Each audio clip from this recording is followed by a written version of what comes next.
All right, welcome to another Podnutz and Computer Repair podcast number 117. We'll be starting here in just a moment.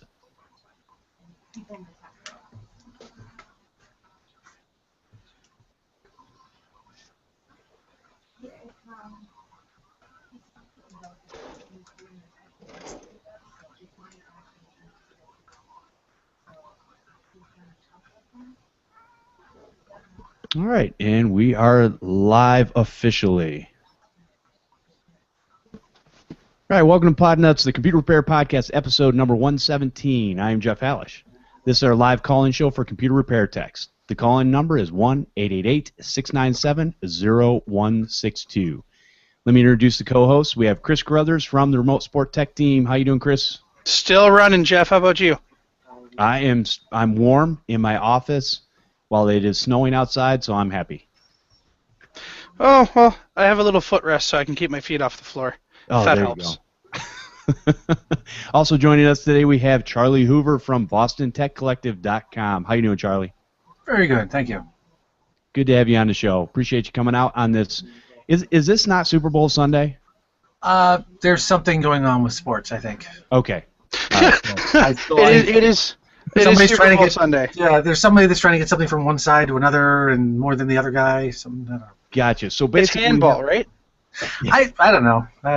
Pretty sure it's handball. Yeah. So we have a bunch of people here that could care less about the Super Bowl. Awesome. we love our sports. Yeah, no, not really. Well, it being New England, it's very hard to avoid it at the moment, but yes. Right. Well, very good. All right, I think we're going to start off the show. We have some emails over the last week, and we also have some with those emails. We have some basically some people who sent some emails back after we answered some questions. So some of these we're going to get through entirely. Some of them we're going to cut short, and some of them I have already cut short just so that we can, keep to our time and answer the questions and bring some good information with the show. So anything you guys want to answer or whatever as we're going along, go ahead and feel free to jump in. But here we go. This one says, "Hey guys, long-time emailer, first-time listener. Loving the recent shows with Jeff. Keep up the awesome work. Daryl R." Well, thank you, Daryl. Appreciate it. We're having a blast doing the show and giving out information. All right. I have an opinion. Go ahead. What's your opinion? No, that was it. Okay. His second email is, "Hello. I have a problem with my laptop. I heard some weird sounds, so I opened it up and clean out all the dust. It still doesn't work. I realize now that the sound comes from the hard drive. If it's possible, tell me what to do. Sincerely, David." So I read this email and I was kind of chuckling to myself a little bit. I'm like, it's going to be hard to tell, number one, how to fix the problem necessarily without having a little bit more detail. But then when he said that, I was reading further in the email and it said, the sound sounds like it's coming from the hard drive. I think this is a pretty simple solution where it's time to back your data up and basically, replace the hard drive, reinstall the operating system, and kind of move on from there. So this would have been a great type of question to ask live on the show so that we could have some back and forth with you so that we can basically, hey, what's going on? How is it working exactly? What types of problems are you having? And we can kind of talk about it. But right now I'm going to say probably just replace the hard drive, and back up that data. Yep. Anyone else? Yeah, no arguments there. It's the first thing we check in the shop. Oh, for sure. Well, you know what? No matter what their problem is, we check the hard drive first. Exactly, and that's a good rule of thumb because you never know. Sure, your screen isn't working, but if your hard drive's gone, Exactly. Yeah, and really, I mean, we were over the year and a bit that we've been going here. That's one thing that we started learning very quickly is that we had a lot of TechBench clients, sending us tickets, and it was a hardware problem, and they hadn't done any hardware diagnostics at all. So, very first thing that you should be doing with these computers when they come into your shop is a full hardware diagnostics to figure out, is there something wrong with the hard drive, something wrong with the memory? You need to know that, because if you're troubleshooting a slow computer and, a tune-up will fix it, well, that tune-up could destroy the data on the hard drive because that hard drive's about to blow. Exactly. Yeah. Yeah, I mean, a slow computer, like the symptom of being slow is sort of the equivalent of a cough for the humans. Yeah. It could be anything. Yep. That's true. That's a good point. Very good. Yep, so definitely back up your data and replace that hard drive. And if you have any more information on exactly what's going on, please feel free to email us back with what you did to resolve it. Or call us. Or call us. There you go. Yeah. That's right. We're lonely. We want to talk to people up here. That's it. Okay, so third email it says, "Hey, Jeff and Chris, I've been working on getting back into the computer repair and have found your podcast to be extremely helpful when it comes to the tools veteran techs are using, as well as the tips and info you guys share when it comes to the business end of things." Thank you for that. I am 25 right now and have been working on computers since I was about 10. Wow. I attended a trade school for computer repair for about a year. Due to scheduling conflicts with my high school at the time, I was only able to attend 1 year out of the 2-year course, and I also attended 3 semesters of college majoring in computer system technologies and networking. But I dropped out of college to pursue other paths in life, seeing as computers were all I had experience with my entire life, and well, let's face it, I was 19 and dumb, haha. Now that I'm at the point in my life where I've settled down with a family and have a full-time job, I've been attempting to get back into computer repair business with the goal of being able to eventually quit my full-time job to make my side business a full-time self-employed gig. As we all know, fixing a computer isn't exactly the same as riding a bike. You can put your bike in your shed for a few years and know that when you come back to it, it's still going to work the same. Computers, however, if you stray from the repair and maintenance part of them, you wind up coming back to a whole different world. That being said, I've been working on getting my A+ certification and brushing up on what I've missed with Windows 7 and Windows 8, so I can start repairing them, since my knowledge base, as rusty as it is right now, stops with XP and Vista. Ouch. I was wondering if you guys knew of any mentor programs or anyone willing to answer a few or a lot of questions. I haven't lost my troubleshooting skills at all, and I've found I still pick up on things rather quickly when it comes to computers. Part of the reason I originally decided to go into the field when I was younger, as well as now. Any help would be much appreciated. James. Well, we appreciate the email, James, and I'll tell you, one of the things, I think your analogy about the bicycle, actually, as far as I can tell from doing this for the last 15 years, not a whole lot has changed as far as repairing the computer, as far as troubleshooting. I think we might have moved from maybe a lot of desktops maybe to more laptops, things like that, where we may be troubleshooting, hardware issues where we have to pull a laptop apart or whatever. But as far as the operating systems, there's some new things in Windows 8, but really a lot of the old tools and things that were always in all the operating systems all the way back to really even Windows 98 are still there, and they still work the same. Now, there are tools out there that people have redone, but there's a lot of tools that us techs are using that are probably 6, 7, 8, 9 years old that still work today. So yeah, you can, if you have good troubleshooting skills, you can definitely get back on a horse or bike and go at it again, and you'll pick up things really quickly. And I think hopefully this show will be one of those shows that can help you as we talk about processes and different things over the next coming weeks in how we do computer repair, and hopefully that will help you guys out there. Appreciate the email. Anything, guys? Yeah, I mean, if you're looking to get back into everything, few things that you should look into that have really, made a huge difference in a lot of, a lot of careers over the last few years. Managed service plans are a huge thing. Okay, find a way to make that happen. There's lots of information on there. Check out the forums, websites, whatever. Remote support is getting bigger and bigger. Lisa's got an ebook from Call That Girl for the remote support and how to deal with that. If you go to callthatgirl.biz, you can check that out. Or actually, I think, Jeff, you probably have a link or something you can put up, right? Yeah, we can put up a link for that. Yep. Yeah. And TechNibble's Computer Business Kit would be the other one. A lot of great documents in there, a lot of stuff that's going to cover your butt and really save you a lot of time getting yourself in there. So, that's what I'm going to start with, and pretty much everything that Jeff said was absolutely true. Any differences that you have between Windows 8 and Windows Vista, you're going to be able to find them online very, very quickly if you really can't find it. And honestly, if you could get around Windows Vista, Windows 7, you're going to be able to get around Windows 8 because a lot of the same stuff is there, and the only difference is instead of having the little search button in the start bar, you've got the search button in the start screen, so who cares? Right. You'll be fine. Yep. Charlie? No, architecturally, it's more or less the same stuff.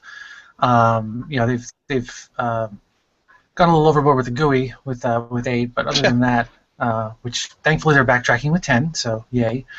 But from a structural standpoint, I still to this day, one of the first things I run on any machine, especially if I'm in the field, is Hijack This, which is 1,000,000 years old.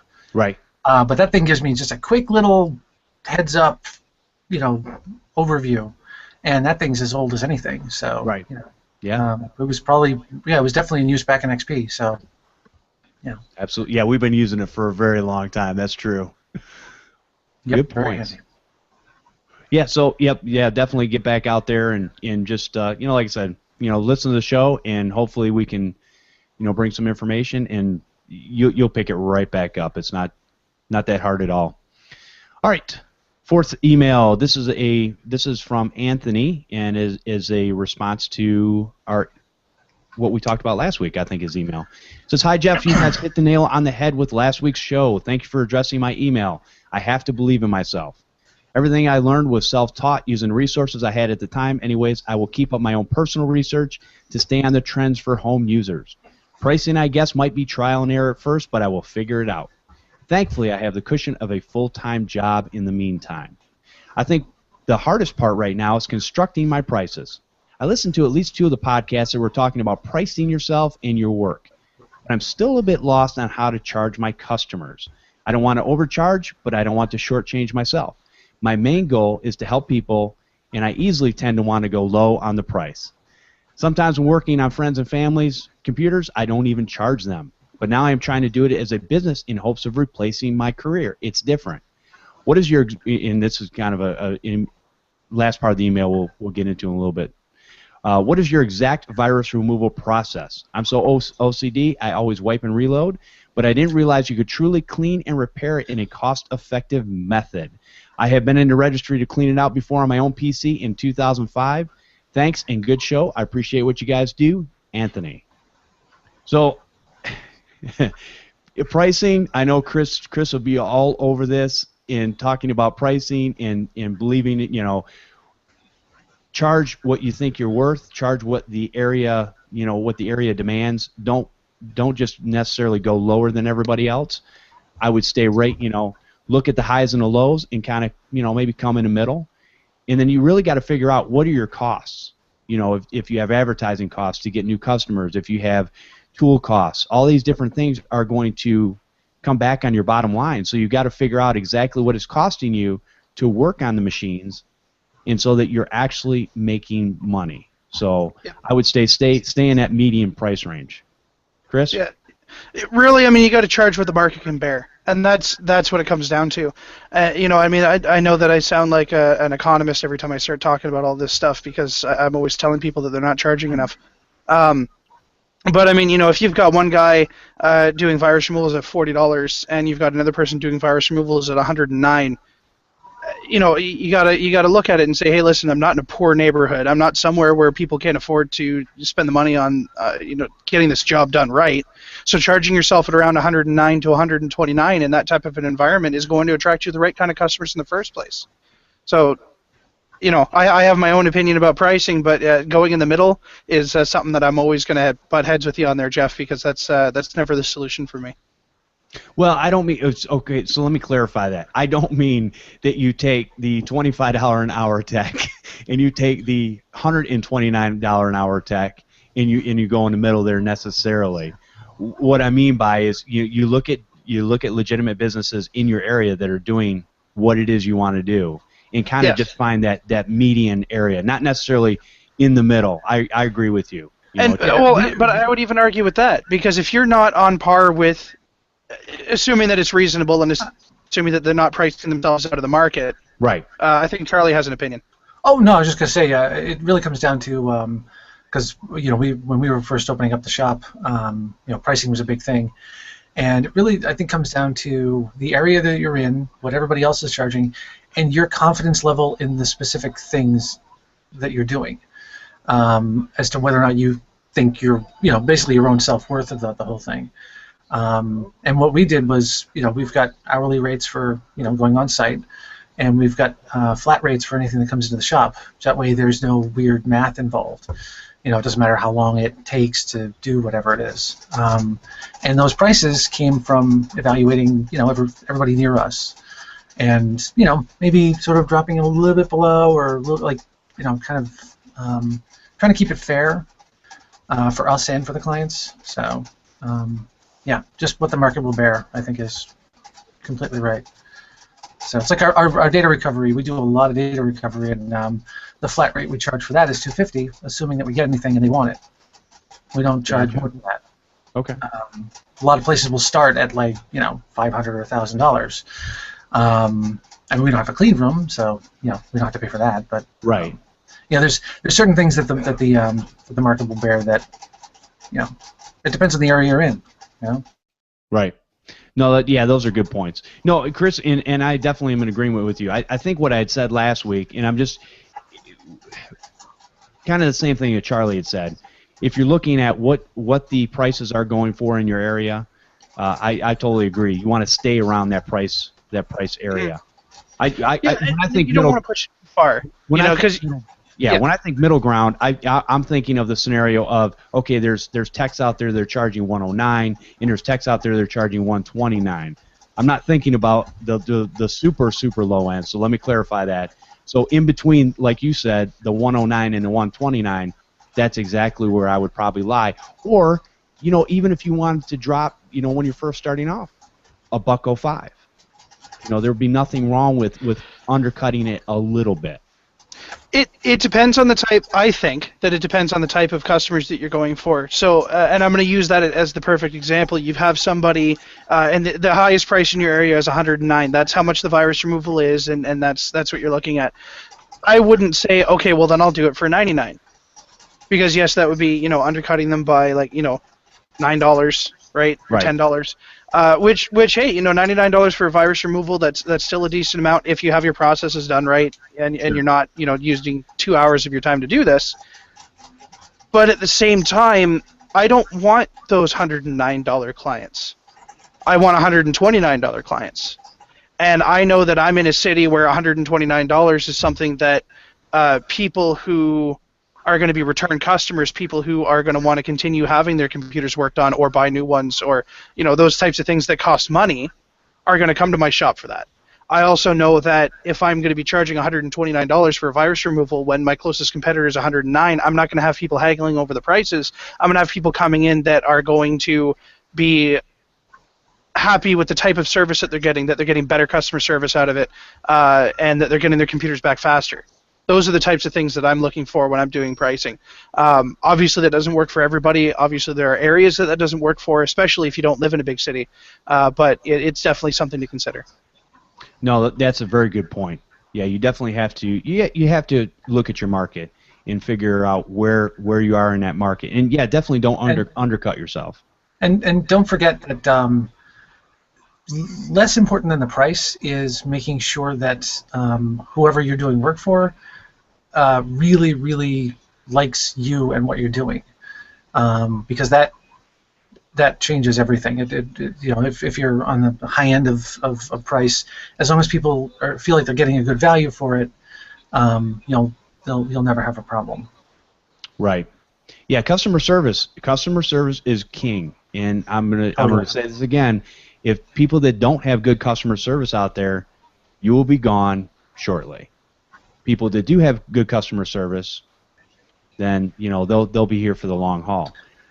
So. Yeah, Yelp is very important. So definitely, just kind of see where you're at, see what the market is bearing in your area, and check that out. Now, dealing with the second part of the email, we're talking about virus removal process. We will go into that process one day. I don't know if it'll be today, but we will definitely line out what we do as far as processes of virus removal. But I will just tell you that absolutely yes, you can clean a machine out without having to wipe and reload, and you can do it in a short amount of time and do it properly to get the job done. So, if not, there would be a lot of people that do remote support that would be out of business. So the reality is you can absolutely do it, and it's done every day by hundreds, if not thousands, of techs out there doing the remote, especially remote support. But the other reason is I don't wipe and reload a PC because if I don't have to, because it is such a monumental pain in the butt to get everything back on that machine, get all the updates done, and just get it back to the as close to the way that the customers had it. So that's my opinion on that. Chris? Oh, well, I would like to think that you could do remote virus removals. Otherwise, I have no idea what I'm going to do for the rest of my life. But yeah, I mean, virus removals can be done through software. Virus removals can be done remotely, and you certainly do not have to wipe and reload ever to get rid of a virus. It can be easier, sure. Sometimes the operating system is pretty corrupt, and it's easier to reinstall than it is to do a repair. But I don't know. To me, that's just giving up. You're allowing the infection to win, and I don't like that. Yeah, Right. I'm not much of a fan myself, so yeah.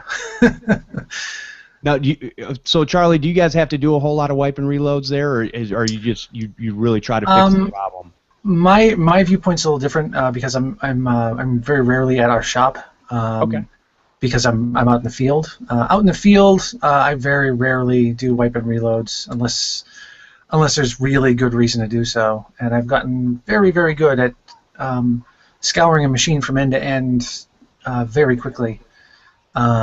Just because they're paying by the hour, so you want to do it as quick as you can. But at the shop, as far as I know, we do a lot of cleanups. Okay. I don't think we do a lot of wipe and reloads unless the customer requests it. Right. Yeah, different story. If a customer comes in and says, "Yeah, I have nothing on here. I don't care what you do with it." Yeah, exactly. Then yeah, okay. So okay, great. You have nothing on here. You know what? I am still cautious in those areas. I still will back whatever up on it, even though they say I don't need any of this stuff. Yeah, we do a lot of we do a lot of imaging, just in case. So that's actually how we do data recovery. So. Okay. Yeah, I was talking to Matt. He was on an episode of Podnutz Daily where we were talking about that. Fair enough. Yes. That was good. Yep. Very cool. All right. I think we have done enough on that subject there. All right. So it says, here's another email. It says, "Hi, Jeff. Just listened to the latest podcast where you answered all my questions. I'm very grateful to you, first of all, and your co-host for answering my questions and saying warm and encouraging words to me. That was a really fun time to be, especially when you were discussing selling yourself and you said, look at your spouse. I laughed and could not stop for some time. Still now writing this email, I have sort of a grin on my face. Thank you very much, as time spent with like-minded people means a lot for our psychological status, making us more positive and self-confident. I'm going to buy some cheap laptops over on eBay to get my hands dirty as suggested. Thank you." And that was from Pavlov. And he has a bunch of questions, but we're not going to go through all these questions today. So I'm going to end his email. It says, "Please, if you can answer all my questions at your leisure. I hope I do not ask a lot and do not push my boundaries. I'm just very excited to start my own business. I've been nurturing this idea for some time now and have made my decision. All thanks to you and your podcast. Thank you very much for this. Faithfully, Pavlov." So appreciate that. I was going to say one of the things that that's what we're here for, is to answer these questions. And for those that don't know, we're talking about selling yourself. And I said, if you guys think that you can't sell, I said, just look at your spouse and then look in the mirror. You are a salesman or saleswoman.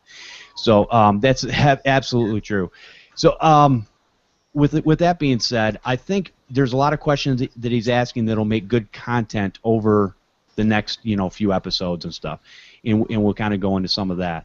Some of it's real specific that we can kind of delve into, and we'll go from there. So, any thoughts on the email there, Chris? I think that every time you talk about your wife, it's hilarious. But I know trust me. Yeah, and see, here's the thing: is that sales always came very naturally to me, and so whenever we wind up in conversations about actually doing the sales pitch, I tend to get quiet because I have a hard time explaining to somebody how to sell because I don't hard sell. And I don't know, like, I mean, I know that you've seen me sell, or at least you've heard me sell at some point. Right. Where I never, I never sit back and say, hey, you know what, you're going to buy this and here's how much it is, let's go.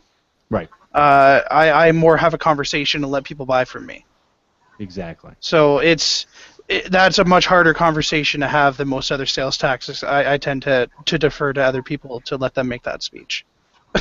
Myself. Yeah, don't get me wrong. I don't think you need to hard sell in this business at all. I think what we need to get past is here's where most of us come from, myself included. Here's where I came from. I came from a point where I wanted to help people with their problems, software, hardware, whatever. And instead of, I was thinking, okay, I'm going to push this product on them. That's not what I was looking to do. Yeah. What I was looking to do was I was looking to provide them with a product or service that was going to help them out. If it's going to help them out, there's nothing wrong with me charging them for helping them out. It's a win-win situation. Right. And so here's your options. Here's what we can do to mitigate the problems that you may or may not have on your computer, and I'm going to sell you this product to help you with that. Do you want that? Yes or no? It's that simple.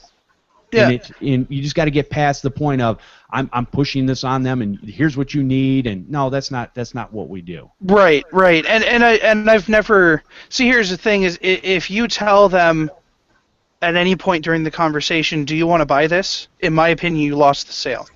Right. And I know that, you know what, and because I used to do door-to-door sales for a cable company. I don't. Yeah. Like you should have seen, and it was insane and they wanted me to start training people, which I started doing, and I hated it because I was, I'm going to tell the story actually. This is probably going to illustrate this perfectly. So the person who was interviewing me, the way that you did an interview with this company is you went out with one of their top salespeople, one of the team leaders, right?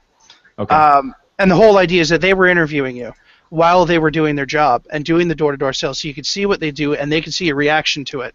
And my reaction was a pretty much constant surprise because he would walk up to somebody's door, he'd knock on the door, hi, my name is Tim and I'm from this cable company, and do you have a couple of minutes for me to talk about your services that you don't have with us? Because he's got a checklist of what services people have or don't have, or what addresses don't even have cable. I'd like to have a talk with you on this. And we're Canadian, so we're all polite, so very few people just slam the door here. And he'd start into the conversation on, so here's what you've got with the other company, with the satellite company.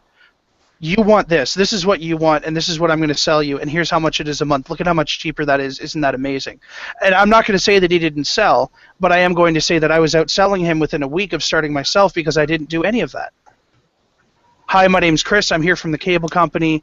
You got a couple of minutes. I just want to let you know about the new services that we brought into the neighborhood.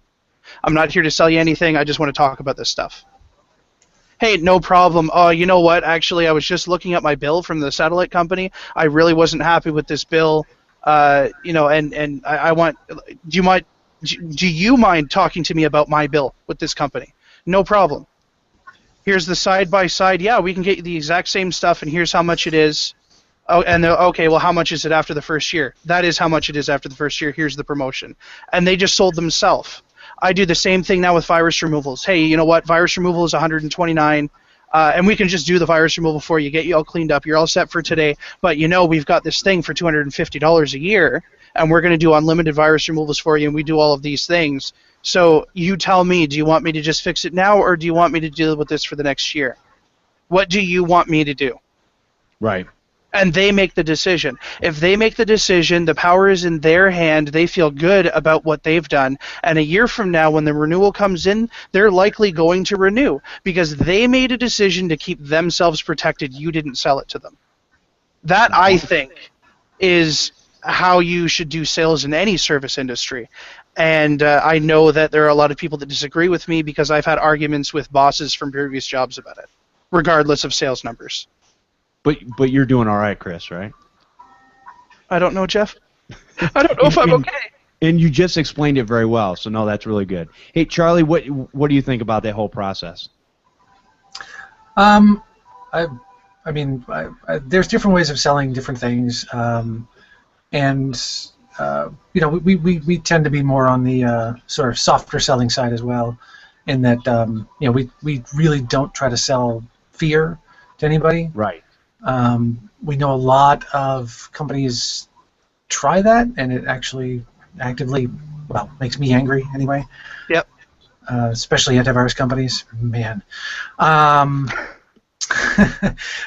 for the most part, we try to keep it simple. I mean, we put all of our prices out in the open. We don't try and sneak extra charges in on anybody. We try to keep things on their side, like what do they want to do. We're talking to a business client or even a residential client. If I'm at their house, I'm more interested in finding out how they use their stuff and what they do with it, so that I can suggest things that will actually work specifically for them.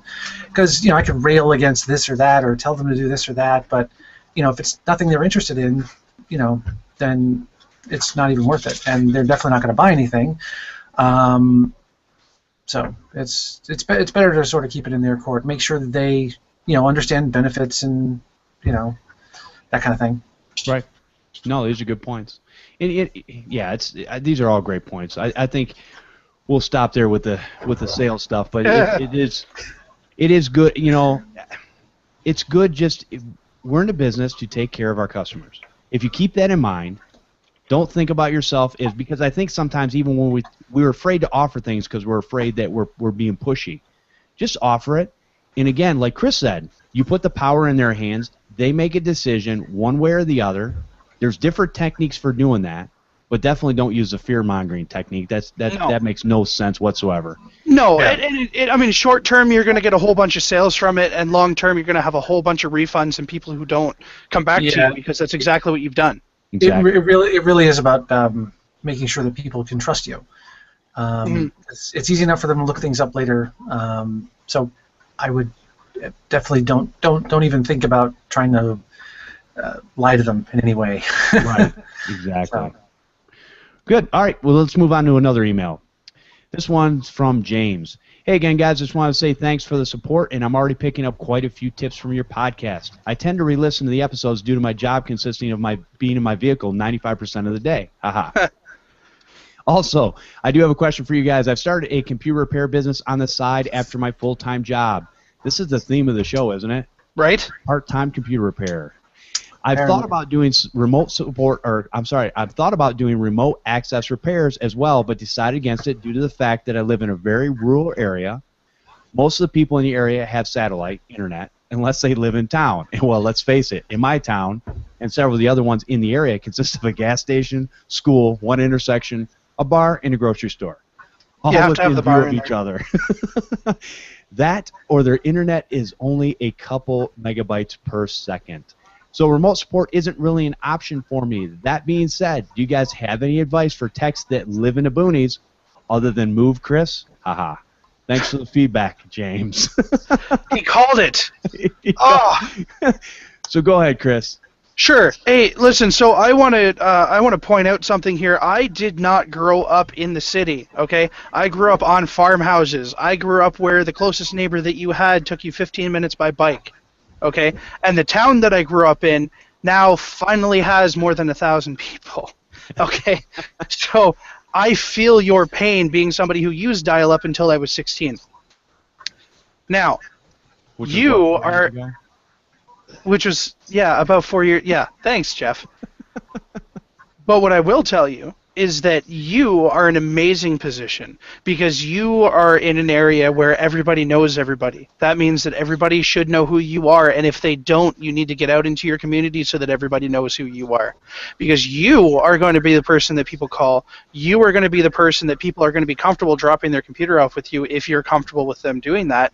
And if you're not, you are in a place where if there is even any type of a storefront or anything like that, or even just an office that you can rent, it's going to be dirt cheap. I last year was looking at my old town to see how much it would have cost me if I decided to move out there, which I'm never going to do, but I just looked into it. The house was around $100,000, which is insane here, and an office, like a retail store with a retail showroom, back offices, and offices on the second floor, was something around $500 a month. Wow. So take all of those things that you can use to benefit yourself and become the only IT guy in town. And when you do that, you're going to be golden. That's my advice. I knew you'd have a lot of advice for him. Charlie? Yeah, servicing from a rural area, I have no idea. I'm from the Boston area, specifically a very, very densely populated area. So, yeah, that's. I think you're absolutely right. Try to make sure that you're the only person, and make sure that you're doing right by them, so that they spread the word. You got your advertising built right in there. And what I think about even living in a rural area is you can get, because the towns are smaller, you can get to a lot of places fairly quickly. Even though you don't have a whole lot of people, guess what? There's still, even in your average household anymore, would you guys say there's more people have more than one computer in their home? Oh, yes. All the homes I go into, yeah. I was going to say. Most of the houses I go into, yeah, people have, well, it also depends on what you call a computer, I guess.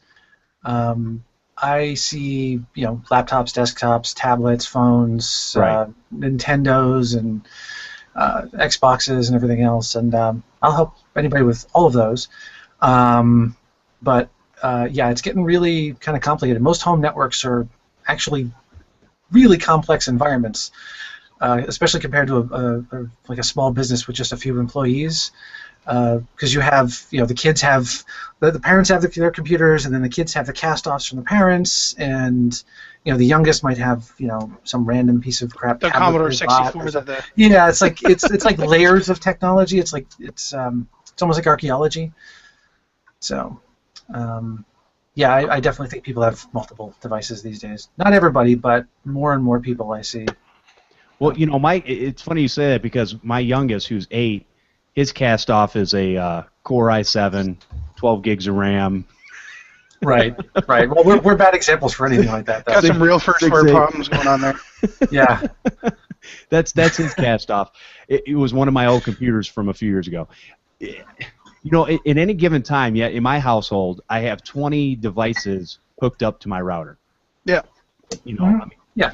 All kinds of things. So I think you can definitely, there's enough electronics and different things that you can learn about and work on, even in the boonies, and become the guy that does, all that stuff. I mean, as far as, I think you can, instead of maybe creating a niche, your niche is your area. Right. And get a couple of the businesses, because there's bound to be factories or, some other like industrial scale businesses. Yeah. They might need help. They might, yeah. And I mean that bar, right? Get into point of sales, because that bar, you find out. Go for here's what you do, and I'm going to tell you, I learned this in Phoenix. Most businesses done over drinks. Go to the bar, sit down at the bar, order a drink, start talking to the waiter or waitress about the point of sale system and how they feel about it. That is going to be the biggest ammunition that you're ever going to have. You want to know who made that point of sales, whether or not there's any documentation that's available out there on the internet that you can download for it, and familiarize yourself with it before you approach the owner. Because if you already know that everybody's so sick and tired of that slow POS that locks up all the time, you are going to make out like a bandit when you walk in there and say, "Listen, I can fix all of that stuff for you, and here's how much it's going to cost." So, do you want your employees happy? Because otherwise, I'm just going to have another drink. Well, I've lived in rural areas, and I've been in rural areas, and I cannot imagine even a gas station that would have a cash register, by itself. I mean, most gas stations, even in rural areas, have some sort of computer that they're using for taking, either point of sale or, just whatever, or running the pumps. Boy, are those grimy machines to take apart. I can imagine. Bad. So, I think there's still plenty of work in a rural area that you can, definitely be, like these guys are saying, the one person that everybody goes to. All right. Here we have another email, and this is also, let's see. This is from Anthony Remus, and I think he's written to the show before. Hello, Jeff, loving the show. Thanks for the comment on my last email in episode 116. Yeah, he did. I just finished listening to episode 104, Refurbishing Computers, and am so glad I did. I didn't plan on refurbishing computers, but decided to listen in and gain so much useful information. But I am officially confused now how to handle custom builds I do for customers. I have one I will be assembling this week. I have built several for myself and friends and family, but this is my second customer build, and I want to make sure I do things correctly. I purchased MS 8.1 Pro OEM for this build. The customer wants me to set it up so it's turnkey when she receives it. Normally I get the username and password the customer wants, set the account up for them, update Windows, install their preferred antivirus program, printer, etc. After episode 104, I think it's not legal to do this. How do I set up a PC since they are not present to accept the license agreement for Windows? I knew that OEM versions excluded official MS support, but I plan on being my customer support anyways. Chris mentioned on the refurb using the ADK, he put his company name and number to meet the support obligation. Am I not meeting the legal requirement unless I do that also? Is it possible to deliver the OOBE even though I set up an account and install the programs they request like printer software, Java updates, Adobe, and other programs? I found the Windows OEM partner site and was reading it a bit, but I figure you guys can help me get a jump in the right direction. The correct order of operations in order to legally comply with MS custom build computers would be great. I feel like the site leads me down several rabbit holes. I know I'm small time. This PC build I mentioned is only my second official customer, but I want to start my business the right way. Ideally, I want my business model to be custom built computers and supporting them, but repair all makes and models to pay the bills. I love the hardware. Thanks, Anthony Remus. And as I was reading through this email, I understand that, Chris, you've done a lot of research on refurbished computers and how to do it correctly. And I will tell you that licensing has changed for even OEMs, all the way from XP and Vista, and they drastically changed in 7 and 8. I believe is very similar to 7. There is some gray areas in there, I would say, and they're not all exactly wrote out so that you can understand it.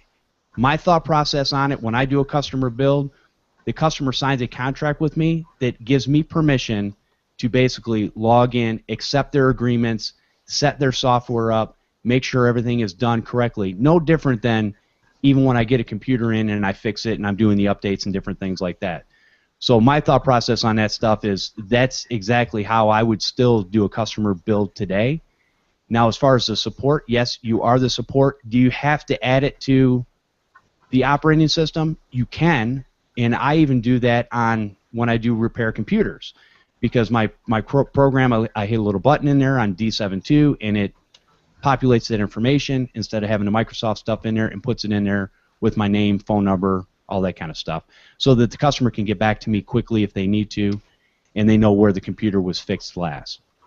So, Chris, since you talked about refurbishing, which is actually a different animal than what we're talking about here, what's your thoughts on that? Different animal, but the answer for what you're asking is the same as far as it comes to the UV experience. So for those looking, this disc here is the Windows 7 OEM pre-installation kit, and you receive that the first time you purchase a pack of refurbisher licenses. They send you that disc. That is the cheapest way to get that software. So that's what I'm going to recommend that you do. Sign up for the refurbisher program and purchase your first 3-pack of licenses so that you can get that disc. Once you have it, you can use. There's a bunch of videos online, so really easy to find on YouTube, showing you how to use the pre-installation kit to set up the Windows installation process and to activate the out-of-box experience or the UBI. From there, you're going to be logging in using the live version of Windows. So before anything gets accepted, before any accounts are created or anything like that, you have the Windows desktop up. You can install all the drivers, you can install all the updates, you can do all of that stuff for your customer. What you can't do is accept a license agreement for them and create the user account for them. They have to do that themselves. Excuse me, unless you have something in writing, which it sounds like that you did. So I don't really know where you want to go with it personally, I will not create the users' accounts for them. That whole, hey, welcome to Windows, give me the computer name, give me all of that stuff. I have the customer do that so that my hands are completely washed of it. But everything else, I will do for them ahead of time. So their drivers and updates and all of that stuff is already done. Okay. Good points. Okay, Charlie, you? Well, I mean, when I'm actually on site, usually they're there for most of that. And so I am usually clicking through for them, but whatever. They're usually present for that. In the shop, we tend not to do a lot of, well, unless we're doing like a complete wipe and reload, and we have something to sign for that. But as a general rule, we tend to steer people towards buying, just sort of pre-built machines. We do some custom stuff, but we found that there really wasn't any real money in it. I mean, they're fun to build, but they're not what most people need. Most people are just fine with just some regular box from Dell or whoever. There's really very little call for custom built machines anymore, unless they're seriously into gaming or something. So we do those sort of as one-offs here and there. So we're definitely not. I don't know how much longer that would be a really sustainable, long-term kind of business idea. You need a lot more demand, I think, because I don't think there's a lot of demand. As long as there are still people gaming and using intensive programs like AutoCAD, there's always going to be a market, a call for it. But it's not something that you should build your business around. That's what I mean. Yeah, it sounds like he wants to build his business based on that, and I think he needs to go the other way around, because he's going to find very quickly that most people just, I mean, you give someone a machine from 5 or 6 years ago, and it's probably more than powerful enough to do their spreadsheets or whatever surfing of the. Yep. I mean. and refurbishing becomes great for that. Like there, as additional things that you do with your business, not the main part. I mean, refurbishing is a very good example. What I tend to do is I'll offer somebody $20 or $40 as an in-store credit, depending on what it is that they want me to do. And they'll have that credit to go towards their new system, which I'm going to make $100-ish off of. Right, so I'll make a $60 profit instead of $100 off of a new computer sale, whatever. But now I can take that old computer that I just gave them a credit for, refurbish it, which might mean new hard drive and a refurbisher license if they don't have. I'm not going to get into that, but new hard drive and a refurbisher license, done. Now I can sell that computer for like $400, make a $200 profit off of it. And if that person has a computer that they didn't really want anymore, hey, that might be a $20 credit there, so that I can do it all over again. So you can definitely make some money off of refurbishing and some money off of building new systems. It should just never be your primary primary product, because there's not enough demand for it. Right, and I mean, what we do is we tend not to refurbish anything. We strip things for parts, and we have a very large collection in the basement that we build up and have a recycling company come by every once in a while to grab. Actually, it's a rather creepy little basement with just rows and rows of dead machines, because we looked at the sort of cost benefit of refurbishing the machines, then having to support them and getting the licensing and all that, and it was just kind of unwieldy. So we decided, since we're just a small shop, that it just wasn't worth it to us to do that. So I will typically steer somebody. I'll sit down with them and show them and walk them through Dell's website and make sure they don't buy anything extra that Dell tries to tack on. But as a general rule, we try to avoid it, because there's really not a lot in there unless you have time to sort of sit around and like, if you've engineered it so that you actually can do that as part of your business, that's one thing. But yeah, it didn't. In our case, it wasn't something we were find useful. So yeah, you need the right setup, and you really do need to have the time to do it, right? And it sounds like Charlie, your business model isn't really conductive for that, which is entirely that there's absolutely nothing wrong with that. Whereas us,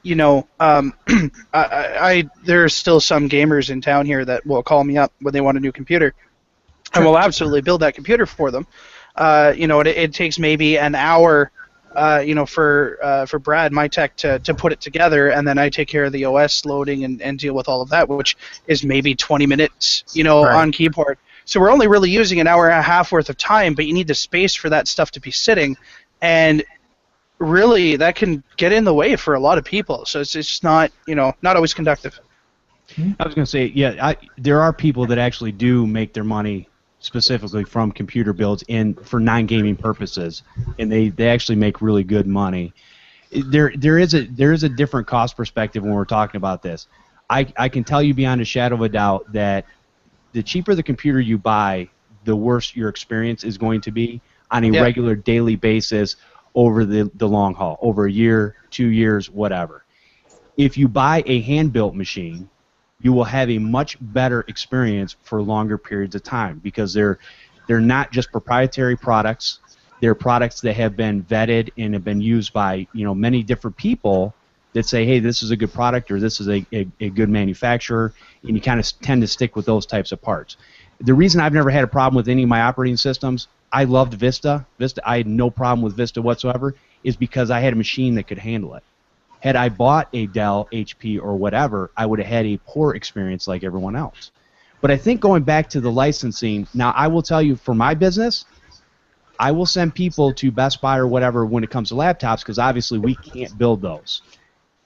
They'll go buy the laptop, I'll do a data transfer, and those licenses, the UBI license or OOBEs, I blast through all those. I'll create an account for that person and basically set them up because, to be honest with you, my customers really don't want to go through that. That's kind of why they're coming to me to do a setup.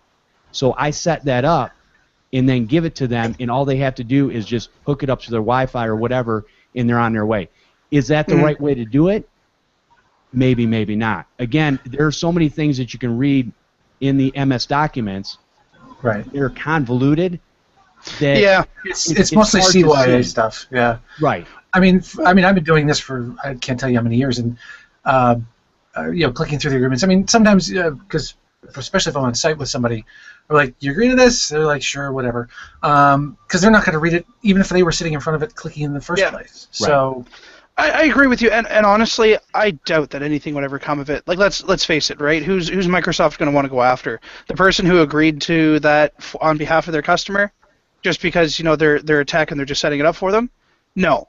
What they are going to go after are people who are doing large volume of refurbishing that are doing it for their customers because it is against the terms and conditions. Oh, totally. And the larger ones, they're going to say, hey, listen, you're not supposed to be doing that. So, and you clearly have the money for us to go after you for it. Right. Right? Yeah, they're not looking for the small they wouldn't. If I did it, I'm never going to have Microsoft knocking on my door for something like that. Really, I'm not pirating their software. I'm purchasing the licenses. They're making their money off of me. They're not really going to care. Right. But I am also that guy that follows the rules, and it's been a problem for me all my life, where I just can't do it. So I wind up following the terms and conditions. Fair enough. That's me. As far as refurbishing, I totally agree with you because I think a lot of us were kind of looking at refurbishing as a different thing. In the way back in our episode, I think it was 104, where we explained and talked about refurbishing, you're spot on that. As far as buying a brand new OEM license and setting the computer up, or somebody buying a computer, giving it to me and go, here, set it up, and they're paying me as a service to set that up, that's what I'm going to do for them. Now, if I'm wrong in some sort of respect, then so be it. But really, I'm taking care of my customer from that standpoint. And maybe we are supposed to, put those agreements back on there so that they can click through them. But that's not really what my customer wants, because if they could do that, they do it. And then most of them, when they do that themselves, they screw up the computer anyways, and they end up having to bring it to me in 6 months so that I can repair it for them and get it back to the working state. Yeah. I mean, I tend to think of setting up a new machine in person as more of a performance art, mostly because first thing I do is remove almost every single factory installed piece of crapware that's on there, and it's great because it's one of the reasons I use CCleaners, because I can bring up all the uninstall boxes, so they see the screen full of uninstallers like sort of lined up, and they get a better sense of what you're doing. And they realize, and most of my clients will say afterwards, yeah, there's no way I would have ever done that. I would not even know where to start. Right. Which is sad because that's kind of the state of the PC industry. But in terms of clicking through things for people, I sort of don't even really think much about it. So I'm sure it's against some obscure, well, not even obscure, but just I think it's more the letter of the law than the spirit of the law. I think the spirit is meant more to take down the big guys that are trying to sell a couple thousand machines on eBay than kind of what we're doing. Yeah. All right, so let's move on from there. Also, he sent another email on top of that, and it said, "Oh, if I may add this, with repairs I've done in the past where the hard drive died or an upgrade to an SSD was performed, I have just done a clean install of Windows using a vanilla OEM disk of the same version. Windows 7 activates normally when using the serial on their PC or laptop, and no call to MS needs to be placed. I also assumed this was legal, and since it was the same version, sounds like it is not legal as per MS licensing. I, too, live in an MS ecosystem, along with Android, and man, their licensing is such a drag. At least they said Windows 7 and Windows 8 will get a free Windows 10 upgrade for the first year, and I'm hoping we all get plenty of work out of that statement from Microsoft. Thanks, Anthony." And I'll just say to that, kind of going along the lines of what we were already talking about, technically, yes, you're supposed to put the manufacturer's license agreement on there. The thing is, here's the thing for me. I can put a vanilla OEM licensed version on that computer without all the crapware, which, again, was what I used to do from day one when I would buy a new laptop or whatever. I would just wipe it out. I'd put a vanilla version on there because that's what I had, and I used the license, and it always activated even if I had to call Microsoft. So in my opinion, if it's activating, see, the reason you don't have to activate it on a OEM like a Dell, an HP, or anything like that is because the license actually that they use is a generic license across their whole company. So that's why it goes out, it checks, it says, oh, this is a Dell OEM disk on this Dell computer, and it activates automatically. But the license key on the bottom actually is a license for a vanilla OEM version. So even though probably according to EULA you're not supposed to do that, that is absolutely what I used to do all the time if I didn't have the OEM software. Well, I mean, it's not even. Oh God, here comes another rule, Chris, coming down on the rules. Licensing can be a real rabbit hole, though. Yeah. Yes. And where that one is going to come down to, though, is that you're going to be stuck supporting the operating system and not Dell or HP or whoever. Correct. Because you use your OEM disk. And that's where everybody is going to wind up being anyway, where, you know what, this is my customer anyway. They're going to call me. They're not going to call Dell. This is out of warranty, whatever. Exactly. But let's say that it's not out of warranty. Let's say that you have an in-warranty computer that they brought to you and they wanted to upgrade the hard drive. It wasn't a problem, so it wasn't something that the warranty would cover. They want to upgrade the hard drive to a bigger hard drive, and Jeff, you are amazing at doing that, so you're going to take that customer, you're going to charge them whatever, you're going to migrate everything over, but I want to do a fresh install because it'll make it run faster because there's something else going on. You use your generic OEM disk, and then they have a hardware problem later on, and they send it back to Dell.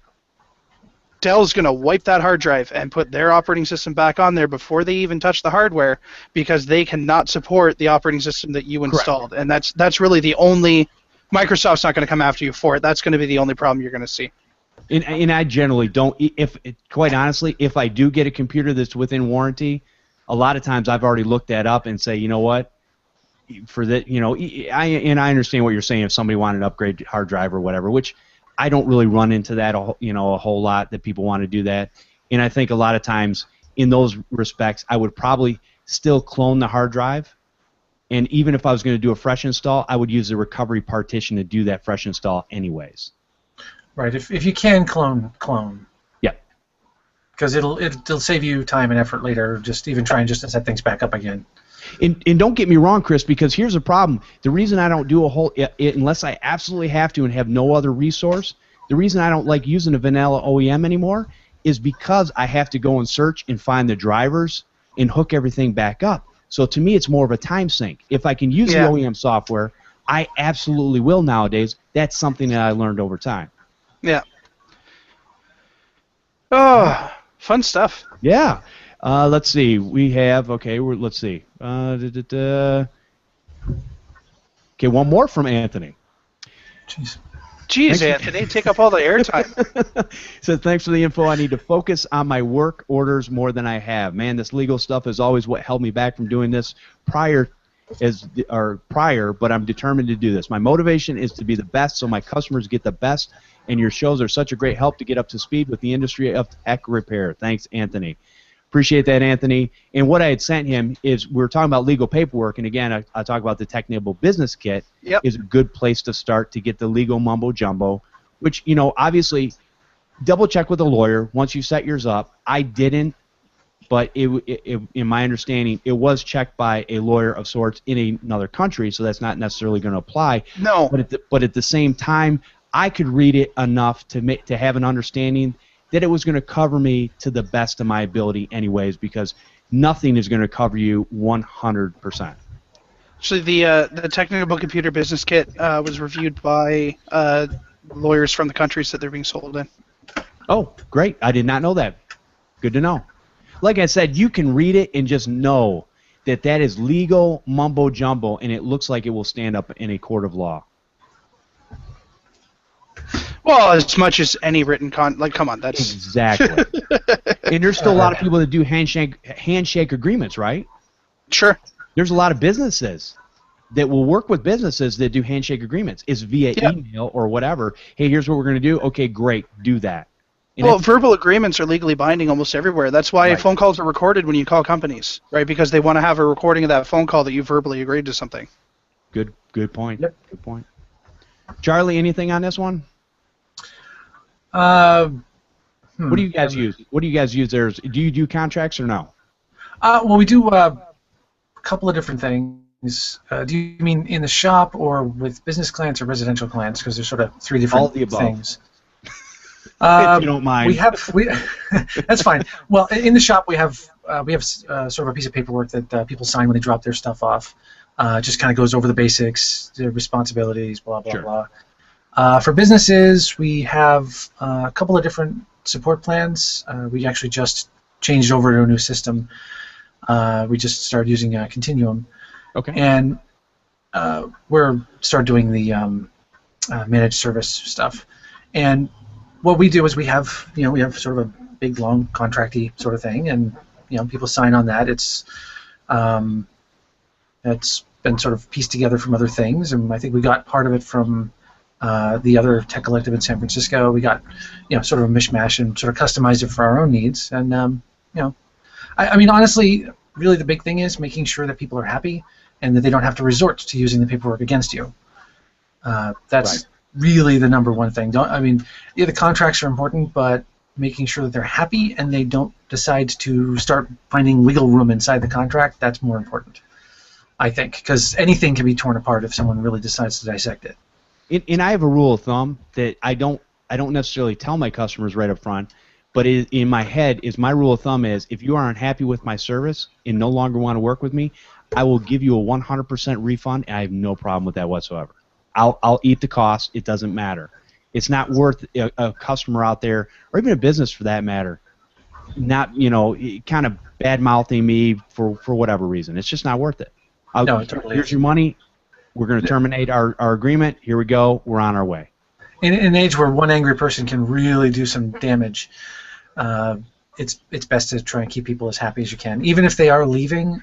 It's why whenever we do documentation for a business client, we share all the information we have. So all their server information, all that kind of information we share with them, so that if they want to at any time, and it's totally their choice, if they want to pick up and leave and go to another company, they could just hand this other company our documentation, and boom, they're good to go. So they don't have to sort of reinvent the wheel. And we haven't had to do it, but people actually love hearing that because it makes them feel a little less trapped, that we're not just in control of everything. Like, we give them the keys. If they want to know how to do something, we'll show them. Right. So, again, be nice to them. No, I agree, 100%. There's no reason. Do not lock people into your system. Give them the documentation so that if they want to leave and get out, that they're not hosed. And I firmly believe in that. Because here's the thing. Is it really worth it for you to lock them in? No. Do you want to work with somebody that doesn't want to work with you? I don't. I worked for a company that actually did that sort of process, and it annoyed me to no end. So thankfully, I no longer have to deal with that. But yeah. Exactly. Chris, anything to add on that? No, not really. I mean, I've had very different experiences with contracts. Okay. That's and really what it comes down to, yeah, and where I was the customer, by the way, just tossing that out there. gotcha. Okay. My customers are always happy with me. No, but I mean, we use we're remote, so we use Sign Now, so that we can send the contracts to our clients. And normally, the only time that I've ever had any of my customers turn around and say do anything to involve the contract is when they either misunderstood, or I wasn't clear, or it's been 12 months and they don't remember. Right, so I can go back to that written agreement and say, no, look, this is what we agreed to. Here's the documentation, and this is the line exactly here that describes the situation that we're in right now. And that's it. That's generally where that winds up ending. I'm always going to throw in that I might not have been clear, because I'd never blame my customers 100% for any misunderstandings. I should be able to explain something to them so that they understand it. But all of us have memory problems at times, so that's helpful. Now, specifically, though, going to the technical business kit, this is a situation, and even if you're not using that business kit, you should be doing this anyway with whatever it is that you're using for your documentation. I've had people come back to me and say, my machine's still infected, you didn't clean it, and it's a completely different computer. And I mean, if you just sit there and tell them, no, you're lying, that's just going to turn into a big argument, and you're either going to wind up refunding them or doing the cleaning for free, or you're never going to hear the end of it. Or you have your documentation and do what we do, which is here's the computer name, here's how much RAM they had in there, here's the operating system that they had installed. You know, we have all of this information documented in the form that they signed, saying, no, this is the computer that we were working on. So you're bringing me a new one. This is a new charge. So just it really is, at the end of the day, you protecting yourself against customers who are going to try to get you. That, to me, is what it's for.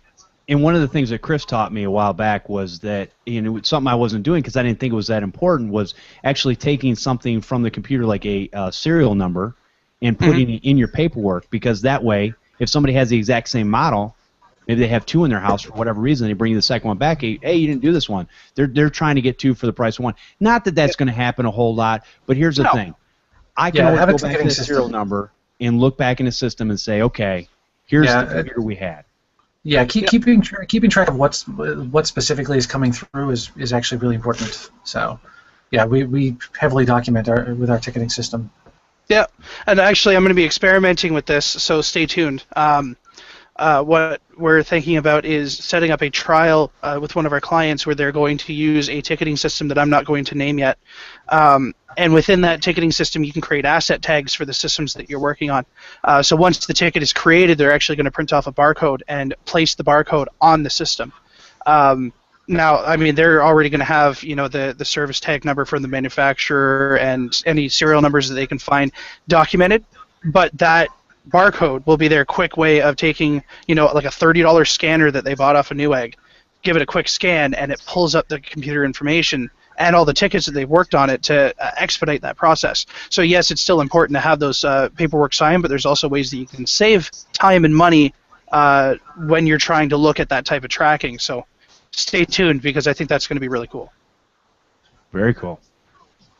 All right, so let's answer a couple other questions here. This is going back to Pavlov's email. It says, you mentioned in some of the shows that it is an art to Google things, and I agree it is. Can you kindly touch on this as well? Perhaps some tips on words you type, some marks before or after words you type to expand the search, please. Anyone? Sorry, is that question about our Google foo? Sounds like it. Yes. Yeah. It's the art of Googling. Google is not something you can be taught, young Padawan. This is something you need to learn through experience. Yeah. Well, I'll tell you what I've had to do, because I've had to change my process where it was simple to do a how do you do this. You pretty much you can't do that anymore. I mean, you can on some things, but on a lot of things, the how do you do this, whatever this being, it doesn't necessarily get you to the right area. So a lot of times you need to be a little more, if you're looking up an error or something like that, you need to kind of be specific in your error lookups. You know, figure out what the error is, write it down verbatim, put it in your search terms, and you know, even sometimes denoting what type of computer it is, because that might lead you down a little bit better path than just being broad. But then sometimes you have to be broad because you don't find enough information for that particular system, whether it be Dell, HP, or whatever. You're going to find more in the operating system, like Microsoft, you know, Mac, whatever. So you have to be very specific on your terms and add, fix registry, code error, blah blah blah blah, whatever. Something to those along those lines is kind of what I do when I'm doing a Google search to get me close to the area. And to be honest with you, sometimes you still have to dig down to get the answer. Oh yeah, time restrictions are also good. Restricting a search to the last year, the last month. Yes. That kind of thing. It can really get a lot of the crap out of there. Good point. Yeah. There is that, and really, I think a lot of it too comes down to understanding what it is that you're reading, and this is something that I've had to explain to residential and small business people over the phone. When they call our clients and we're talking to them, is that, I mean, yes, anybody could Google how to remove this virus, but then you're going to wind up with a bunch of websites that aren't telling you how to remove the virus. They're telling you how to install their viruses that will fix the problem. So, and just if you stupidity.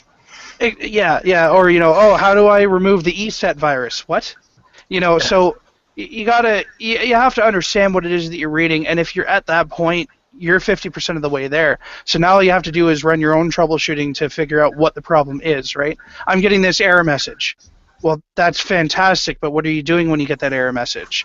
Okay, great. It doesn't seem like it's a hardware or software problem. If you can follow your troubleshooting tree to the point where it's like, this is a hardware problem, this is the error message that I'm getting, then what you're reading is going to start to make sense, so that you say, oh, hey, that error message tells me that there's a problem with the video card, and all I have to do is update the drivers to fix that. Right. Get an error code of some kind. Dig through. If you're on Windows, go into the event viewer. There's actually a lot of really useful information that comes out through there. Just so you can get to narrow it down. That's really the trick, is just to keep narrowing it down and ignore anybody that looks like they just don't know what they're talking about, because there's a lot of that. Yeah. Or that wastes your time and says, if you don't know how to fix this, you're an idiot. Oh, yeah. Well, you shouldn't even be on this forum. Yeah. Well, to that person, I say die. Anyways. Yeah, jerks. That's probably a little harsh. I'm sorry. But it does make me that angry. It really does. It's like, people, if you're going to answer something in a forum and waste my time, don't bother. But anyways.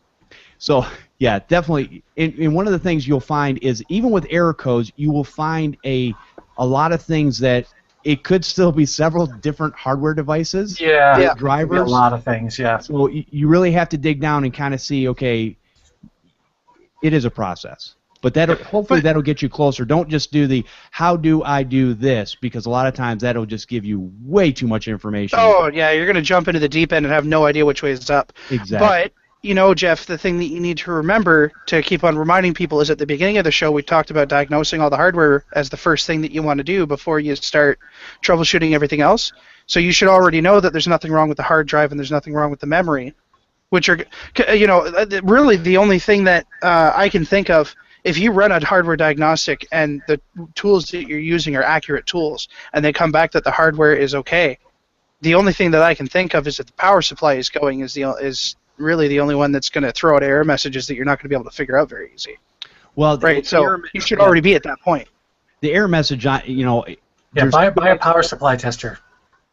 Well, that's true too. But just make sure that's in your kit, Now, I will tell you this: the power supply tester is a good first step. But quite honestly, it doesn't. It's almost never that. So. Yeah, you need to check. You need to check the power supply. Obviously, if you're doing a laptop, there's a way to do that with a voltmeter, and make sure you got the output and stuff coming. But I was going to say, as far as I lost my train of thought. I hate when that's what happens when you're on live shows, Jeff. What were we talking about? Kittens. We were talking about kittens and how they shouldn't be refurbishing computers because of hairballs. You were saying how much you love the Metro interface? Yes. Oh, yeah. I love the modern Metro. It doesn't matter. Anyways, what you guys said, it's all good stuff. But yeah, definitely.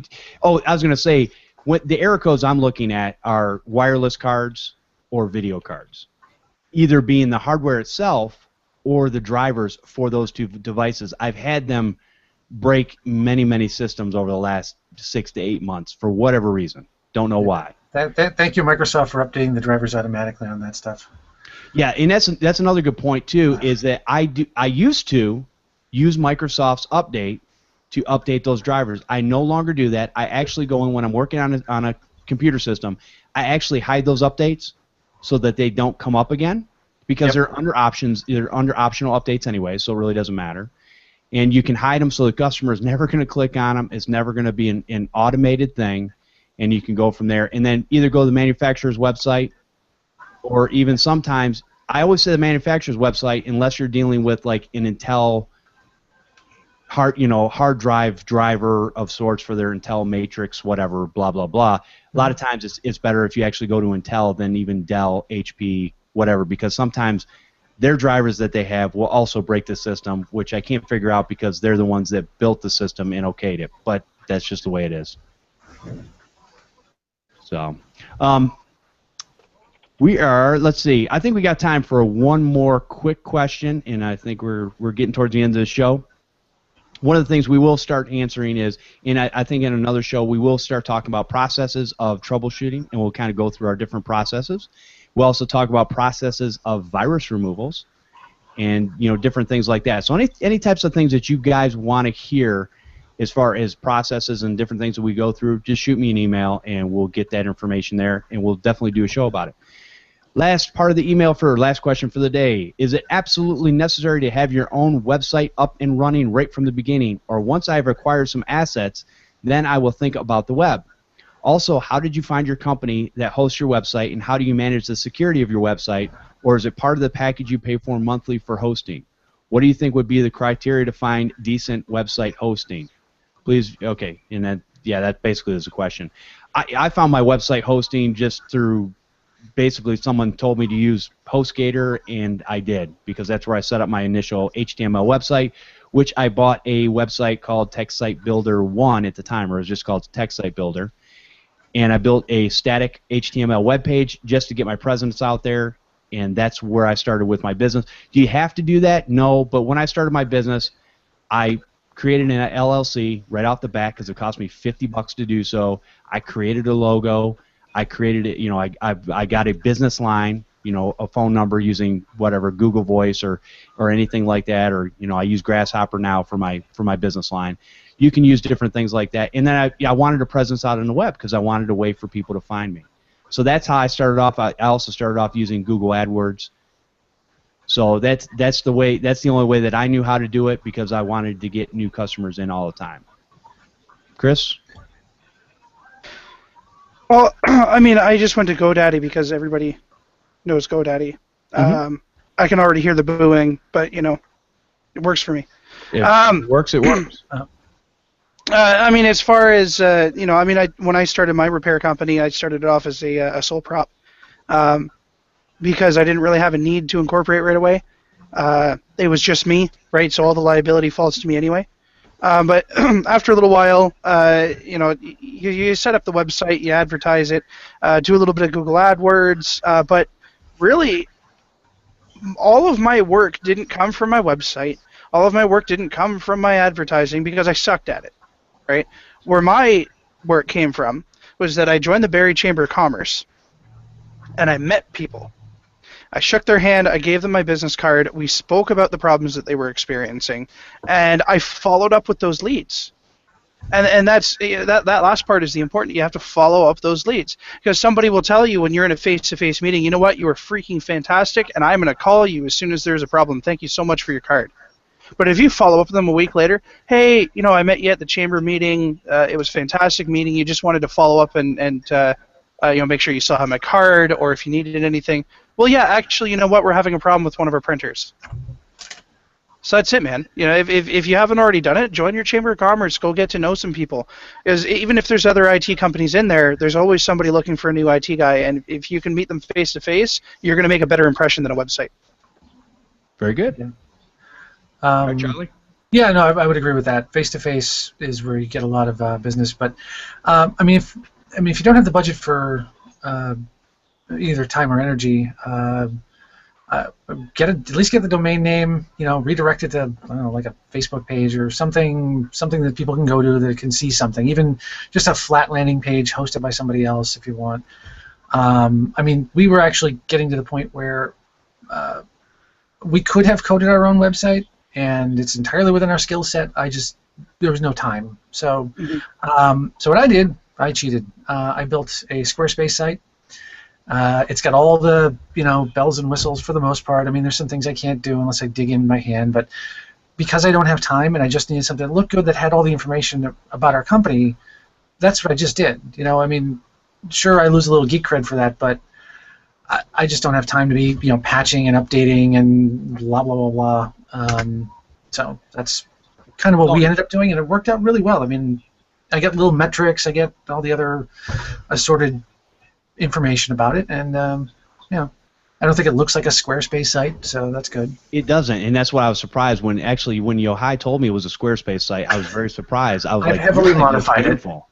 I've heavily modified it. I'm constantly adding stuff to it, and I don't know if I do know whether or not people are going to it, but we get enough hits from there, and we get the big thing is whenever we are doing work, especially for a business client. We send them links to the site with just clearly spells out everything we do and how we do it and why we do it. That way they can make a more informed decision, because one of the problems I find with a lot of IT companies is they don't really say anything about pricing or what their general philosophy is or anything like that. And I think because we're a co-op, the whole philosophy thing is kind of baked in. It doesn't matter that we're a tech co-op, just co-ops in general. Right. We want to make sure we're as open as we can be. So, but yeah, don't worry about having, spending all your time building a website. Go simple. Don't go crazy. And I will tell you, with that being said, Matthew Rodella is actually he took Tech Site Builder 2, which I've been using. It's a WordPress website for the last year, and he's actually taking it to the next level. And what he's going to do is he's going to create a hosting /website, WordPress website that you basically plug and play your items in. You just stick your items in, whatever it is, phone number, logo, all that kind of stuff, information, anything you want to put in there, and your website is up and ready to go, and it is self-hosted through him, and you just pay a monthly fee for that, and you don't have to worry about it, and it's not really going to be that much more expensive than what you spend on the monthly fee for even just having web hosting itself, added with whatever web or a WordPress website or whatever you tend to do. Yeah. So definitely it'll be coming out here shortly. So definitely check that out. That is cool. I would say make sure whatever you do, it looks okay on mobile. I guess if you're going to bother with a site, make sure it at least has a mobile version, if not mobile response. Just because we get a lot of people that come in through the mobile site. Yes. Not sure exactly why, but they do. So just putting that out there, it's kind of important. So I can tell you right now, 40% of my customers come through mobile. Yep. And that's because a lot of times, here's what happens. Oh, their computer's broke. Oh, right. They don't have anything else. I've got my phone. Let me Google that. Exactly. And they find you definitely want a mobile response. I would say now there's an argument going back and forth: mobile responsive, mobile friendly, whatever. I would say mobile responsive is easier because it just scales to no. Because here's the thing: I've got a 30-inch screen, but when I look at my website, I look at it on a 20-inch screen or a 22-inch, because that's what most people are not going to have a 30-inch screen. So you want to make sure that it's going to my first page, which is my most important page. To be honest with you, I could care less about the rest of them. I know I need to put more information. I just haven't. But my squeeze page is just my basic information that I want them to have. And the number one you see, the first thing you see when you open that website up, besides my beautiful smiling face, is my phone number. So that's all I want. It's all I want it there for, is you go there. oh, that guy looks trustworthy. Let me call him. Yep. You know, and actually with Google AdWords, even with my ad, you can actually, on your mobile phone, you can just click the call button and it'll automatically call me anyways. Yeah, I actually have to say that I've had a lot of clients that are happy that we put our faces on our website. I know not everybody's comfortable with that idea, but I've had quite a few people say, wow, you know, I know who I'm talking to. Exactly. And it's a little thing, but, you know, just take a good halfway decent shot. You know, try not to look too much like a real estate agent. And, you know, you should be good. There you Comb go. your hair first. Yeah, exactly. So Chris, we wouldn't want to take a picture of you right now. No. Actually, Mitch, you know, it was funny because Mitch was commenting on that. He said, who does Chris's hair? No, this is all natural. This is what it does, man. It doesn't matter what I do to it. No. That's right. All right, well, I appreciate you guys coming on the show, and I just want to thank you for coming out today. Charlie, if people wanted to find you, where's the best place to do that?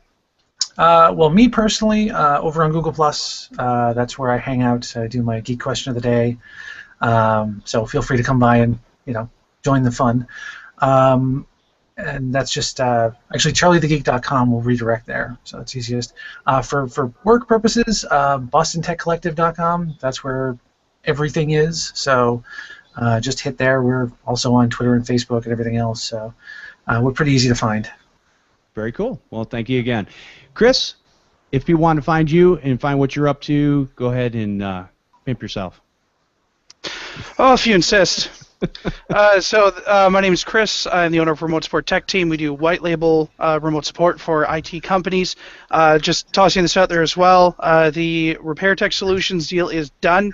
So from here on out, anybody who has a tech bench or a voice plan with us gets one free license for their tech suite. So contact me for details on that.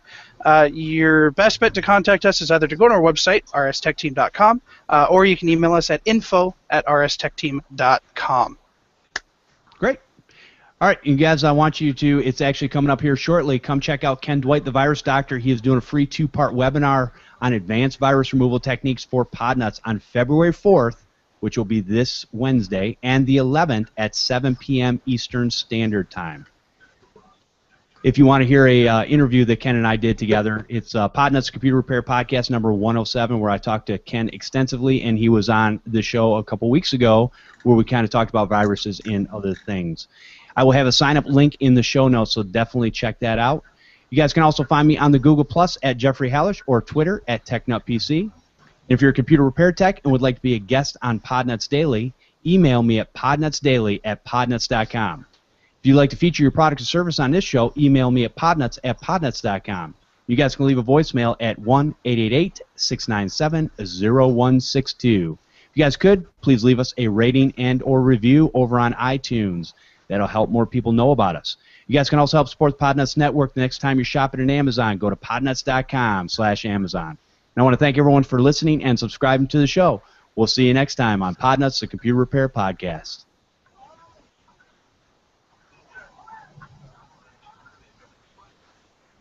Very cool. Good show, gentlemen. Thank you. We're still live, just so you know, Charlie. Mm-hmm. We don't embarrass yourself. Yeah, we know. All right, everybody, keep your pants on. It's all good. Oh crap! I knew I forgot something. You know, that's What'd you forget now? My pants. Follow the conversation, Jeff. Oh, your pants. I'm sorry. Okay. I'm sorry. Okay, I'm gonna definitely. Before the show, we were talking about these chairs, so I'm really interested in if these chairs can handle the abuse that I give them. You know what? If you really want to find out, just wait another month, and then ask again, because Brad bought one for himself. Okay. And because he is currently working out of his home office, because we don't move into the new office until March 1st. Okay. He's going to have an entire month where he's sitting in that chair for like 16 hours a day. So we'll know soon. Very good. All right, I'll definitely check that out. What kind of chair were you talking about? I only got part of it earlier, so. It's a DX Racer. Of course, Of course, whenever Chris sends me a link, I don't know why it's a Canadian link, but whatever. I don't know, Jeff. Why do you think it's a Canadian link? It's covered in maple leaves. Pretty much. That's what it does. There is a maple leaf on the logo. You know what? It's fine. It's fine. All you have to do is pay in Canadian dollar dues. Calorie dues. All right, let me go to the .com website. Let me go to the proper website. Just bring a bag of tunis. Not not the one-off website. All right. That's right. I don't know why you're being so mean to me today, I'm Jeff. not being mean to you. You're a lovely person, and I love your hair. Okay. So does Mitch. Yeah, I know. Okay, why all these pre-orders? What's going on with this? Okay, which one did Brad buy? Brett. Okay, hold on. Let me ask him. Ooh, this one's got like a little lumbar support and a headrest, and it's black and red. That would look awesome on the show, wouldn't it? Black and red, nice. See, looks like a race car. I'm on one of these bouncy ball chairs, so if it starts feeling weird, I just reinflate it. You know, I actually have one, but mine's starting not to hold the air all the way, so I actually have to go purchase another one. Ah, okay, yeah. Now, did you get the regular chair with the wheelbase on it, or you just got a regular just yoga ball? I switched it over to the one. This is with the wheelbase on it. Okay. I was using the ball itself, but yes, it was just getting in the way, so this was easier. So I kept rolling off the thing, and yeah, it's okay. Now, where'd you buy that at? Which one? The one I'm on now? Yes. It was on Amazon. I got a Amazon refurbished. Well, not refurbished. It was just an open box. Okay. Somebody returned it. It was like $60. So. Oh, that's not bad. Oh no, it was cheap. So I figured, yeah, why the hell not? Right. And so far so good. Although I will say I don't really sit here very often. I don't spend. Most of my time is actually spent out in the field. So, but it has been, pretty good chair. So. I don't know. I've been trying to figure out some way to get a standing desk in here. So. Well, the standing desk, the treadmills are pretty short, so it's not that much extra room. Oh no, it's not a matter. It's complicated. Okay.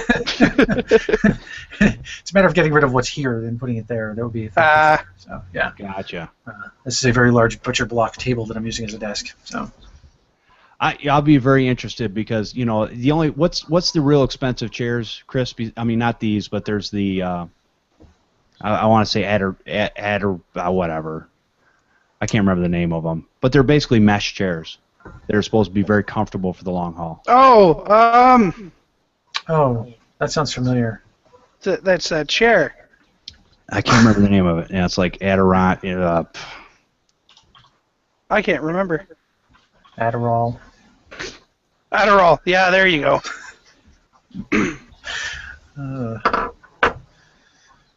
Oh man. Adderant chair. No, that's not the right name. That's patio furniture. That was way off. You just sit there in like a big wicker throne. Right. Yeah. Well, to be honest with you, so because here's the sad thing. You wear a straw hat. It could be your thing. I have a 30-inch monitor in front of me. This is where I watch all my TV shows. So I literally, not only when I'm working on my computer, I actually sit here and watch movies and TV shows. Even though I have a 55-inch downstairs, I don't want to go hang out down there. I put my headphones on, I sit here, and I just go. I just chill out. There's the news flash of the day, is that Jeff doesn't spend time with his family. Well, because everybody else is watching their own things. That's why everybody has to have headphones, except for my wife. So everybody else has to have headphones. She can listen to whatever she wants to. Yeah. But I was thinking I should get a love seat that I can put right here in front of my monitor. And that way I can just I can lay out, hang out. Okay, cool. Maybe one of those chaise lounge sort of. Oh man, that would look really cool for the show too, right? Oh, I could come lounge with Jeff Halash. Yeah, exactly. You could have like have a kid standing there with like a big feather. There you go. Oh, some grapes. Somebody feeding me grapes. That'd be awesome. Yeah. Oh one my of those gosh. wreaths around your head. And it'll just be a half hour of Jeff just sitting there watching TV with his headphones in. Be like, I'm sorry, what were you guys talking about? It could be yeah. Oh yeah, we're on air. I forgot. I was watching Game of Thrones. Hold on. That's right. Yeah. Oh my gosh, what a rough show. Yeah, talk about a rough show. My gosh. Game of Thrones? Yeah. I thought you meant this one. I was like, what? Little red wedding, It's just like, it's just one of those shows where it's like, everybody dies. I don't know. That's just great. Yeah. Yeah, it does get pretty grim. Yeah. So. There's no positive. It's just like you hold out for a while and then you die. You hold out for a little while longer and then you die. Yeah, that's how life is, Jeff. That's kind of what he was shooting for with that. So. Yeah, pretty much. Yeah. And I read the first. Mission accomplished. Oh, yeah, absolutely. And it's funny after reading the first book, and I'm actually only in series 1 right now, but I'm sitting here watching it and going, wow, just grim. And really, seriously, what's up with all the nudity? Come on. Well, they sort of tamed it down a little bit this last season. It wasn't quite as much. The first season, it was like, look what we can get away with. Yeah. Exactly. Yeah, because we're on HBO, we can do anything. It's like, look, we're on HBO. And they were more for graphic violence with the last season. Yeah. And the thing too is that we're now at the point in Game of Thrones where even the people who read the books don't know what's going to happen next, and I think that is exciting. Yes. Okay. Well, and I've only read the first book because, quite honestly, I mean, the thing was, it was an Audible book. It was 40 hours long. Yeah, I have yet to. My wife has made it through all of them, but I have yet to do so, and I'm actually okay with that. I will come back to it someday, but. It's kind of a bummer because I even remember, things like if you're watching Lord of the Rings or stuff like that, stuff I've read over the years of The Hobbit, and how the movies the movies are good. Don't get me wrong. I have no problems with the movies. It's just like you see there's a lot of things that are missing from the book, or they're saying that they added on for flamboyance and, to make it a little better experience. Yeah. I guess. I enjoy reading, but it's interesting when you read a book and you watch a movie and you go, man, they left all this part out of it, the development of the character, the whatever, the backstories are kind of cut short, that type of thing. Mm-hmm. Well, that's why I tend to after Game of Thrones is actually done, then I'll go back and read it for sort of all the backstory. Oh, there you go. That's a good way. That's opposite of what most people do, which is interesting. Yeah, I try to go the other way whenever I can. Yeah, read the book first, then watch the movie. The way I look at it is the book will never spoil the movie. Okay, so this is kind of a right. There you go. This is kind of a team won't be thing. Disappointed. But okay, so now who here has everybody here watched the Hunger Games? Yeah. Okay. Yep. Did you guys enjoy the 2 movies? Or I don't know how many they got, but 3 now, I think, right? Yeah, whatever it is. Yeah. You guys enjoyed those? Okay. Yeah, they're pretty good. Yeah, I enjoyed them too. Now, did you guys watch Divergent? Yes. No, haven't had a chance. It's on my list. What? You're out of the club. Okay. Very good movie. I thought it was actually better than Hunger Games. Okay. And I know this is like teen whatever I don't know what they call it. Anyways, the point being, now did you guys watch Maze Runner? No. Okay. I saw the trailers. I watched it. Actually, the whole family watched it the other day. We rented it on Amazon. From what I've heard, if you saw the trailers, you basically saw the movie. Yeah, it was very interesting. I mean, some of it was interesting, but it wasn't as good as like a Divergent or a Hunger Games, that type of thing. So it'll be interesting to see where they go with the second movie because it was kind of like it was just weird. It was really weird. So. Now, who's watching 12 Monkeys? Oh man, I'm so far behind on my TV. It just started. It's only on the 3rd episode. No, that's also in the list. So yeah. Okay, you're out of the sci-fi club. Jeff, unfortunately, the rest of us work for a living, so we don't have time with all this stuff. Fortunately, because my schedule's so late, I actually get a chance during the late evenings to watch this stuff. Oh. I spend most of my time driving from one place to the next, so I do a lot of tech podcasts at double speed, but I don't really get a chance to watch as much stuff. So. Gotcha. Well, and I'm at my job 40 hours a week, so I listen to 40 hours of podcasts. I'm only up to 1.7 though. I'm not quite caught up to you yet, so we'll get there. Yeah, I get people like, why are you listening to Chipmunks? So hey, as long as I can understand what they're saying and I'm getting the information, I'm fine with that. At first, I couldn't go past 1.5. I was like, that's where I kind of started, and I was like, but after a while, it becomes so normal in your brain. Yeah. That you bump it up a couple, and you're like, okay, it's a little bit fast, and some people talk a little bit fast, but you kind of tolerate, and then it becomes, I think it's normal, and I think you bump it up a couple more. And it throws me off. if I ever put like the Twit livecast on, it totally throws me off. Because I listen to their podcasts and hearing them speak at normal speed, Right. it sounds like this. Right. So, Sounds like they're on drugs. See, And maybe I they are, speak don't so fast that playing me at 1.5 times just sounds the same. No, actually, be honest with you, Chris, because I do check out our podcasts at the expanded speeds, and you sound fine. Normal. Chris sounds sound- absolutely normal at 1.5. Exactly. 1.7, you're good. We're still good. So. let's see how double goes. Oh man. Well, guys, I think it's almost 1:45 here. I think what we're going to do is we're going to end the live podcast, and we'll see you guys here next Sunday at 4 p.m. Eastern Standard Time. Definitely come check it out, and we'll have some more good info. Come with questions and ready to call us on the phone because we'll answer your calls on the air. All right, have a great rest of your week. Talk to you later. Bye.